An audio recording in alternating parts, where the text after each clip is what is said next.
दिला आणि महादेव प्रसन्न झाले, एवढे भोळे. काल आपण महादेवाची कथा पाहिली. महादेव भोळे होते म्हणून दक्षाला जीवदान दिलं. बोकडाचं तोंड लागलं दक्षाला आणि ती कथा काल संपली. स्वयंभू नावाच्या मुलीला 3 मुली होत्या, आकुती, देवूती, प्रसूती. काल 3 मुलीची कथा आपण ऐकली. आता त्या मनुचे 2 मुलं शिल्लक होते. एकाचं नाव होतं प्रियव्रत आणि दुसऱ्याचं नाव होतं उत्तानपाद. भागवतामध्ये प्रियव्रत मोठा असला तरी प्रियव्रताचं लग्न झालं नाही म्हणून प्रियव्रताची कथा नंतर आली. अगोदर उत्तानपादाचं लग्न झालं म्हणून उत्तानपादाची कथा 4थ्या स्कंदात दिली. उत्तानपादाला 2 पत्न्या होत्या. एकीचं नाव होतं सुनीती आणि दुसरीचं नाव होतं सुरुची. आता सुनीती जी राणी होती ती नावडती होती, राजाला आवडत नव्हती. आणि सुरुची नावाची राणी राजाला आवडायची. त्या सुनीती नावाच्या राणीला ध्रुव नावाचा मुलगा होता. सुरुची नावाच्या राणीला उत्तम नावाचा मुलगा. राजानं त्या सुनीतला बोलायचं नाही म्हणून गावाच्या बाहेर महाल बांधला होता. महालात गावाच्या बाहेर ती सुनीती नावाची नावडती राणी ती राजाची राहत होती. सुनीतीचा ध्रुव नावाचा मुलगा 5 वर्षाचा आहे, उत्तम 6 वर्षाचा आहे. खेळत खेळत खेळत एक दिवसाचा प्रसंग होता. राजा सभेमध्ये बसलेल्या अवस्थेमध्ये सुरुचीचा जो मुलगा होता उत्तम नावाचा तो राजाच्या तिथे गेला आणि राजाच्या मांडीवर जाऊन बसला. राजानं त्या उत्तमाला मांडीवर बसवलं. थोड्या वेळानं काय झालं, सुनीतीचा ध्रुव नावाचा मुलगा तोही खेळत खेळत खेळत सभेमध्ये आला आणि सभेमध्ये आल्यानंतर राजाच्या जवळ गेला. राजानं त्यालाही आपल्या मांडीवर बसवलं. उजव्या मांडीवर उत्तम बसला, डाव्या मांडीवर ध्रुव बसला.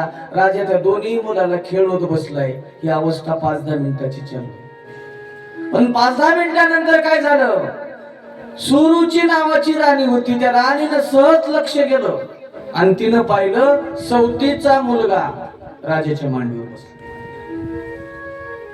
ती सुरुची नावाची राणी धावत धावत धावत धावत आली आणि मांडीवर बसलेल्या ध्रुव बाळाच्या हाताला धरलं, असा झटका मारला. मारल्याबरोबर धाडकून तो ध्रुव होता तो ध्रुव जमिनीवर आपटला. कोपर फुटला, गुडघा फुटला. 5 वर्षाचं लेकरू रडायला लागलं. राजाचा नाईलाज झाला. लेकराला का मारलं म्हणाव, उठ म्हणाव तर राणी रागवत. फार अडचणीत राजाच्या, आपल्याच अडचणीत असं नाही. मोठमोठे राजे परेशान तिथं. दशरथासारखा, ज्या दशरथाच्या पोटी ब्रह्मांडाचा मालकानं उद्या जन्म घेणार आहे प्रभू रामचंद्र, त्या दशरथाचं जीवन सुद्धा हेच आहे. काही सांगायचं दशरथानं ऐकायची अवस्था दशरथाची. नाही ऐकाव तर उद्या रागावर राणी. पण दशरथ राजाची तर जशी गत आहे त्या उत्तानपादाची सुद्धा तीच गत होती. राणीला म्हणू शकला नाही का लेकराला मारायला. 5 वर्षाचं लेकर बापाकडे पाहिलंय, बाप काय म्हणेल का, बापानं काही बोल नाही. तसंच रडत रडत रडत ध्रुव नावाचा मुलगा गावाच्या बाहेर महाल होता आईचा, त्या महालाच्या दिशेने रडत निघाला. लेकराचं रडणं आईच्या कानावर गेलंय. फार संवेदनशीलता असते आईच्या हृदयामध्ये. ती संवेदनशीलता जाग झाली आणि धावत धावत धावत ती सुनीती नावाची आई आपल्या लेकराच्या जवळ आली. बाळा, हे ध्रुवा, अरे का रडला ध्रुवा? आई, आई, अगं मी बाबाच्या मांडीवर बसलो होतो आई.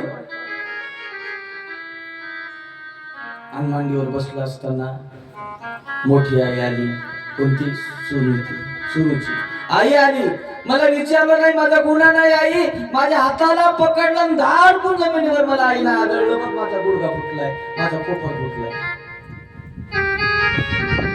आईचा नाईलाज होता. आईला माहित होतं ती आवडती, मी आवडती. लेकराला सांगितलं, बाळा रडू नको. त्याचे दुःख व्हायले ना, ते दुःख शेजारी पाजारी राजा राणी कोणी देत नाही. दुःख आपलं कर्म देतं लेकरा. आपल्याला फार गैरसमज असतो. आपल्याला वाटतं शेजाऱ्यानं आपलं वाटोळं केलं, गाववाल्यानं आपलं वाटोळं केलं, भावकीनं आपलं वाटोळं केलं. आपलं वाटोळं कोणीच करीत नाही. आपलं वाटोळं आपलं कर्म करतंय. सर्व कर्माचा खेळ आहे. कोण सांगायले? आई सांगायली लेकराला 5 वर्षाच्या बाळा, हे कर्म फार बलवंत रे बाळा, आणि हे कर्म देवाच्या बापाला सुद्धा चुकत नाही. नाहीतर देवाचा बाप होता, देवाच्या बापाला कर्माची रेखा चुकवता आली असती, पण चुकली नाही. 3 लेकर होते, 4 लेकर. कोणाला? दशरथ राजाला. पण जेव्हा अंतकाळ जवळ आला, राम, ए राम, लक्ष्मण, भरत, दशरथ राजा हाका मारायला आहे. 4 पैकी एकही लेकरू दशरथ राजाच्या जवळ नव्हतं मरताना. तुम्ही म्हणसाल देवाचा बाप होता की हो, त्यालाही असे भोग. हे दशरथ राजाचं कर्म होतं, कर्म. आणि केलेलं कर्म हे भोगावच, भोगल्याशिवाय. केले कर्म झाले त्याची भोगावे, केले कर्म झाले त्याची भोगावे.